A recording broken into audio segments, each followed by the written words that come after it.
নমস্কার, রান্নাঘরের মহারানীতে তোমাদের সবাইকে স্বাগত। আজকে দেখাবো আমি কাঁঠালের বিচির ভর্তা। কাঁঠাল আমরা কিন্তু খাই, তার বিচিটা ফেলে দিই না। কাঁঠালের বিচির কিন্তু ভর্তা, কাঁঠালের বিচি নানা রকম তরকারিতে, পোড়া, সেদ্ধ, সমস্ত কিছু কিন্তু ভাজা, সমস্ত কিছু কিন্তু খাওয়া যায়। চলো, কাঁঠালের বিচিটাকে ভালো করে ধুয়ে নিয়েছি। এবার এটাকে প্রেশারে সিটি দেবো। প্রেশারে সিটি যেহেতু শক্ত জিনিস, প্রেশারে ভালো করে সিটি না দিলে কিন্তু সেদ্ধ হয় না। তার জন্য কিন্তু আগে একটু নুন দিয়ে আমি প্রেশারের সিটিতে বসাবো।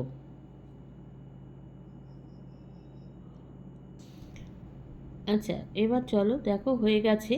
কাঁঠালের বিচিটা ভালো করে সেদ্ধ হয়েছে, ঠান্ডা করে নিয়েছি। এবার কিন্তু এটাকে ভেঙে আগে একটুখানি নরম করে নেব। আর যদি যেগুলো পারবো একটু খোসাগুলো ছাড়ানো যায় চেষ্টা করছি, যদি খোসাগুলো ছাড়িয়ে নেওয়া যায়। সব কটা পারবো না, যে কটা হয় আর কি। কড়াই বসিয়ে দিয়েছি, কড়াইতে অল্প তেল দিয়ে দিয়েছি। এবার তেলটা কিন্তু আমার গরম হয়ে গেছে। এবার এখানে দেখো, প্রথমে একটা শুকনো লঙ্কা আর একটা কাঁচা লঙ্কা দিয়েছি। ঝাল কিন্তু যে যা নিজের স্বাদ অনুযায়ী খাবে। এবার দিয়ে দিয়েছি রসুন টুকরো। আচ্ছা, 3-4 টুকরো রসুন টুকরো দিয়েছি, একটা পেঁয়াজ দিয়ে দিয়েছি। দিয়ে এবার কিন্তু এটাকে খুব ভালো করে এই তেলের সাথে কিন্তু ভালো করে ভেজে নেব। আর আর লঙ্কার, যেহেতু শুকনো লঙ্কা একটা দিয়েছি বলে কাঁচা লঙ্কাও কিন্তু আমি এখানে একটা দিয়েছি, তোমরা যে কোনো একটা লঙ্কা ব্যবহার করতে পারো। আচ্ছা, কড়াইতে কিন্তু পেঁয়াজ, লঙ্কা, রসুনটা ভাজা ভাজা হচ্ছে। এরপর কিন্তু আমি একটুখানি নুন আর হলুদ আর কাশ্মীরি লাল লঙ্কার গুঁড়ো দেবো, এটা হচ্ছে রঙের জন্য দেবো। আর নুনটা কিন্তু আমি এখানে অল্পই দিয়েছি, যেহেতু আমি কাঁঠালের বিচিতে যখন সেদ্ধ করেছিলাম তখন অল্প পরিমাণে নুন দিয়েছি, সেজন্য নুনটা অল্পই দিয়েছি। আর এবার একটু ভাজা করে নেব, রঙটা একটু, পেঁয়াজের রঙটা একটু চেঞ্জ হবে, তারপরে কিন্তু এটাকে নামিয়ে নেব। আর শুকনো লঙ্কার দিয়ে দিয়েছি।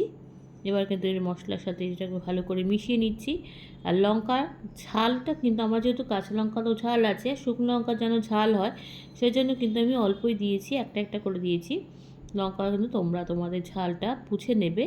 শুকনো লঙ্কাটা শুধু দিতে পারো, কাঁচা লঙ্কাও শুধু দিতে পারো। কাঁঠালের বিচিটা দেখো ভালো করে চটকে নিয়েছে, আমি কিন্তু খোসা অনেকটাই ছাড়িয়েছি, 2-1টা তো রয়েছে।